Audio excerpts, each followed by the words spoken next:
40 point Arman মিয়া মালিক আরমান মিয়া মালিক আর জামাল মিয়া। জামাল মিয়া মালিক। আচ্ছা হ্যাঁ, এবার তো বিক্রি করছেন যে বেলা সাহেবের কাছে। আমরা বিক্রি করিনি তো। আপনার দুই ভাই বিক্রি করছে না? আপনার দুই ভাই এক মা বিক্রি করছে না? এটা সৎ ভাইরা বিক্রি তো এক কোটি কথা। মেকান বেলার কত কতটুকু বিক্রি করছে? ওই তো হারা যা হারাহারি তাই বই দেয় বিক্রি করে। আর আরি 46 পয়েন্ট ভাই এই যে আমার কাছে 46.5 শতাংশ জায়গা আপনাদের থেকে কিনে নিচ্ছে আর কি। কি আপনারা বিক্রি করছেন যে নাম কি? আপনার দুই ভাইয়ের নাম কি? কামাল আর জামা এই আপনার ভাইয়ের খবর আপনি কইতে পারেন না আপন ভাই। আচ্ছা আমি বহুত ছোট হোক। কামাল উদ্দিন ওরফে হ্যাঁ। কামাল হোসেন আর নাবালক মোহাম্মদ ইউসুফ ওরফে মোহাম্মদ ইউসুফ আলী গেছে গাইরম উভয়ের পিতা মৃত হাকিম উদ্দিন তারপরে মোহাম্মদ শায়েস্তা বেগম স্বামী মৃত মোহাম্মদ হাকিম উদ্দিন। এটা জায়গা কত সালে কিনছে? যে ক্রেতার নাম কি? ক্রেতার নাম হলো এমেখান বেলাল।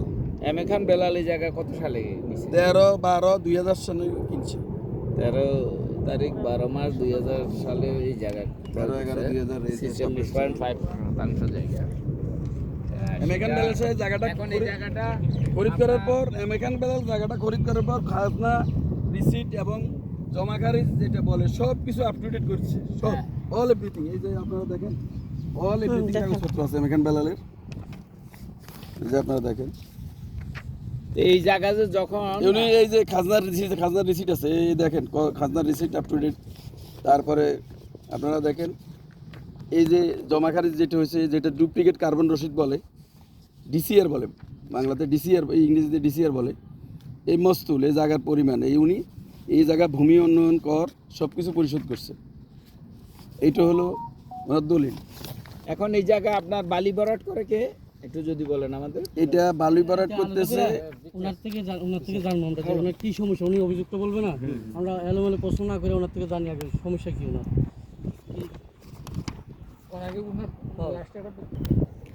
আসসালামু আলাইকুম ভিউয়ার্স, আমরা এসেছি 300 ফিটে ভিতরে মাস্তরেল। এখানে হচ্ছে এক বুড়ো মুরব্বির জমি, আপনার 90% জমি আছে এখানে টোটাল। দেখতেই পাচ্ছেন যে বালু দিয়ে ভরাট করা। এই জমিটার হচ্ছে 45% জমি হচ্ছে এই মুরব্বির, আর 45% হচ্ছে একটা বিসেল গ্রুপের। ছোট ছোট কলম করা 1 বিঘা। আর এটা হচ্ছে আমার চাচার। এখানে যারা বিক্রি করছে 46.5 এটা পরিমাণ জায়গা।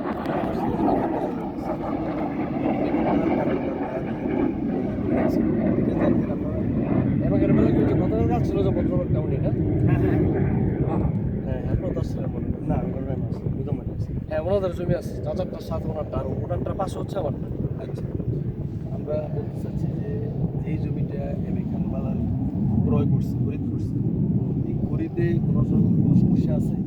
না না কোনো রকম তো এই পর্যন্ত কখনো কোনো সমস্যা হয়নি। আচ্ছা ওনার তার কাটার বেড়া ছিল যে ইয়ে দিয়ে সার্ভেয়ার দিয়ে যে মাপ দিছি মাপের পরে ওনার সীমানাটা উনি নির্দিষ্ট করে তার কাটার বেড়া দিয়ে ইয়ে করছে চাচারটা সহকারে ওনারটা সহকারে একসাথে তার কাটা বেড়াই। ওনারটা সহকারে। হ্যাঁ আচ্ছা টোটাল জমি তাহলে 90 পয়েন্ট কত আসে এরকমই সামথিং মনে হয়।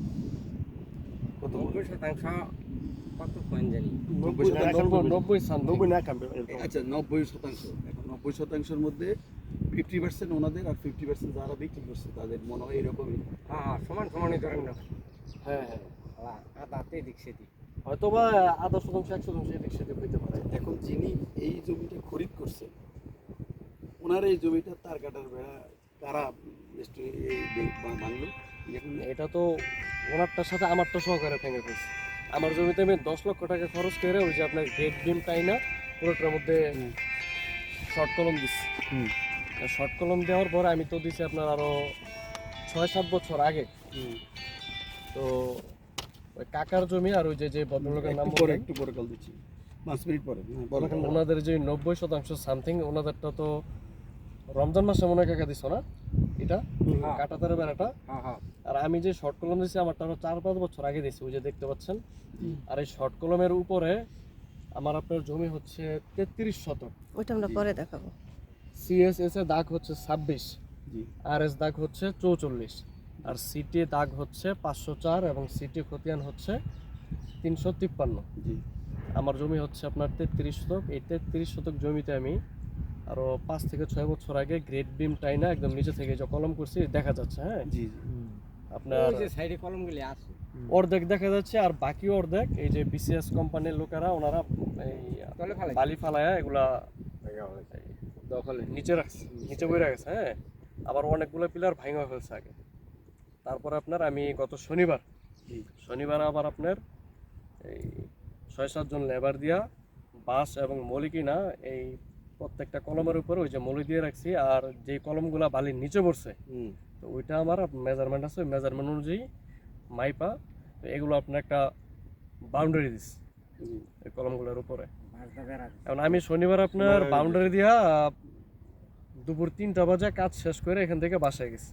জি তারপরে বাসায় যাওয়ার পরে আপনার ওই এই যে এদিকে যে লোকজন আছে প্লাস কাকাও আছে, আমার ফোন দিল যে বিকাল 4টা থেকে 5টা এই 1 ঘন্টার ভিতরে ওনার আপনার বুলডুজার লাগে এই কাঁটাতারের বেড়া এবং আমাদের ওই যে বাস দিয়ে যে বেড়াটা দিয়েছিলাম এবং আমার জমিতে সাইনবোর্ডও কাটছিলাম, আমার ফোনে ভিডিও রেকর্ড আছে 1 মিনিটের, ওটা আপনাদেরকে দিলে বুঝতে পারবেন। দেখাই দিন। তো এই বাউন্ডারি কাকার তারের বেড়া, তারপর হচ্ছে যে ওনার যে পিলার তো দেখতেই পাচ্ছেন এই যে একদম সাইডে নিয়ে রাখছে, এগুলো সব একদম ময়ে ফেলছে। এখন এই প্রজেক্টটা তো হচ্ছে BCS কোম্পানির, বিশেষ সমবায় সমিতি। হ্যাঁ BCS সমবায় সমিতির। এখন অন্য কেউ তো আর এটা করবে না বা করার সাহস পাবে না, হ্যাঁ। তো এটা ওনারাই করছে, ওনারা ছাড়া তো অন্য কারো স্বার্থ এখানে নাই, যেহেতু পাশাপাশি ওনাদের জন্য পাশাপাশি ওনাদের জন্য। কি উদ্দেশ্য হচ্ছে আমরা তো জমি বিক্রি করিনি, এখন আমাদের জমিতে আপনার এই অবৈধভাবে ওনারা দখল করার চেষ্টা করতেছে, অবৈধভাবে? অবৈধভাবে। আপনি তো মালিকানা, আপনার কাগজপত্র তো আপনি সব সঠিক আছে, একদম 100% সঠিক আছে। তাহলে ওনারা চাচ্ছে প্রভাব খাটিয়ে এই জমিটা নেওয়ার জন্য, যে প্রভাব খাটাইলে হয়তো আমরা এই জমি টোটাল আমাদের আয়ত্তে নিতে পারবো, এটা আর তাদেরকে টাকা পয়সা দেওয়া লাগবে না, মানে তারা তো, কার্যক্রমে এটাই বোঝা যায়, তাই নাকি? ওনারা যে কার্যক্রমগুলো চালাচ্ছে এটাতে এটাই বোঝা যায়। ভরাট করার সময় কি আপনারা প্রতিবাদ করছিলেন, এলাকাবাসী জানাইছিলেন বা কাউরে তাদের ভরাট করার সময় আমরা আপনার ওই যে জানাইছি, এখানে এই অফিস তো এখানেই, অফিসে যে ইঞ্জিনিয়ার থাকে ওনারা বলছে যে আমাদের জমিতে আপনারা বালু ফেলেন না, হ্যাঁ। তারপর ওনারা আপনার এই দিনের আধারে বালু ফেলা, রাতেও কাজ করে দিনেও কাজ করে। আমাদের বাসাটা তো এই জায়গাটা তো একটু নিরিবিলি জায়গা, এখানে আমরা সবসময় উপস্থিত থাকতে পারি না, হ্যাঁ। আর BCS কোম্পানি ওনার তো অনেক বড় কোম্পানি, আমরা হচ্ছে সাধারণ জনগণ। আমাদের এখানে যে জমিগুলো আছে দেখা যায় এটাই আমাদের শেষ সম্বল, হ্যাঁ। আমরা কিন্তু মধ্যবিত্তের এই ঘরের সবাই, আমি আমার চাচা, আমরা সবাই, আরেক যে ভদ্রলোকের কথা বললেন উনিও। এখন আরেকটা বিষয় হচ্ছে আপনার আমাদের যে মস্তুল মৌজা, এটা তো হচ্ছে মস্তুল মৌজা, খিলক্ষেত থানাধীন মস্তুল মৌজায়। এখন আপনার এই আপনি যেখানে জমি কিনতে যান মোটামুটি আপনার 45-50-60 লক্ষ টাকা এর নিচে জমি পাওয়া যায় না প্রতি কাঠা, হ্যাঁ। তো আপনার ওনারা চাচ্ছে যে একদম অল্প স্বল্প টাকা দিয়ে জমিগুলা ভোগ দখল করে নিতে, মানে তাদের আয়ত্তে মানে নিয়ে এরকম কথাবার্তা আমাদের আগে অনেক লোক অফার করছে, হ্যাঁ। ওনারা যাচ্ছে আপনার 5 লাখ 6 লাখ টাকা কাঠা দিয়ে জমিগুলো আপনার ওনাদের কন্ট্রোলে নিয়ে নিতে। কিন্তু যেখানে আমাদের জমির পাশে আপনার 50 লক্ষ টাকা কাঠা জমি সেল হয় অথবা জমির রেট আছে, ভ্যালু আছে, ওইখানে কেন আমরা এই অল্প দামে জমি দিব? এটাই হলো আপনাদের প্রশ্ন। আর ওনারা চাচ্ছে প্রভাব খাটিয়ে এটা নেওয়ার জন্য। ইভেন এখানে আরেকটা কথা হচ্ছে, আমি যখন শনিবারে তো আপনার গভর্নমেন্ট অফ ডে, জি শুক্রবার শনিবার, তো শনিবারে যখন আমি এখানে আমার সাইনবোর্ড এবং এই বাস দিয়ে যে বাউন্ডারি কার্যক্রম চালাচ্ছিলাম, জি তখন আপনার আমাদের গুলশান এসিল্যান্ডের এই যে ম্যাজিস্ট্রেট, এখন নতুন উনি, নাম সম্ভবত নিলয় আহমেদ, ভদ্রলোক, ভালো লোক শুনছি। তো উনি ওনার অফিস থেকে লোক পাঠাইছে এবং ওই লোক এবং এই BCS অফিসের যে ইঞ্জিনিয়ার উনি সারাক্ষণ এখানে থাকে, ওনারা দুইজনে আইসা আমার এখানে নিষেধ দিছে যে আপনারা বাউন্ডারি কাজ করেন না। তারপরে আমি বললাম যে ঠিক আছে আমি করতেছি না, কেন করবো না, পরে বললো যে আপনাকে এসিলেন স্যার বলছে আগামীকাল যায় ওনার সাথে দেখা করবো। তারপর আমি বলছি ঠিক আছে, আমি আগামীকালকে ওনার সাথে যাই দেখা করবো। আপনি কোনো নোটিশ দিছিল হয়েছিলেন? না, আমাদেরকে কোনো নোটিশ দেওয়া মানে হয়নি। মৌখিক কথা এটা? মৌখিক কথা, হ্যাঁ। জি। তারপর বলছে যে ঠিক মানে আছে, লিখিত কোনো কাগজপত্র আপনাকে দেয়নি? লিখিত কোনো কাগজপত্র না, শুধু একজন লোক পাঠাইছিল। তো ওই লোক এসে বলছে, লোকের নাম হচ্ছে আপনার মোহাম্মদ নবী হোসেন, উনি এসিল্যান্ড অফিসের অফিস সহায়ক। সহকারী। হ্যাঁ হ্যাঁ। তারপর আমরা বললাম যে ঠিক আছে, আমরা আমাদের বাউন্ডারি কাজ যেহেতু শেষ পর্যায়ে, আমি আমার সাইনবোর্ডটা গেড়ে আগামীকালকে আমি এসিল্যান্ড স্যারের সাথে দেখা করব।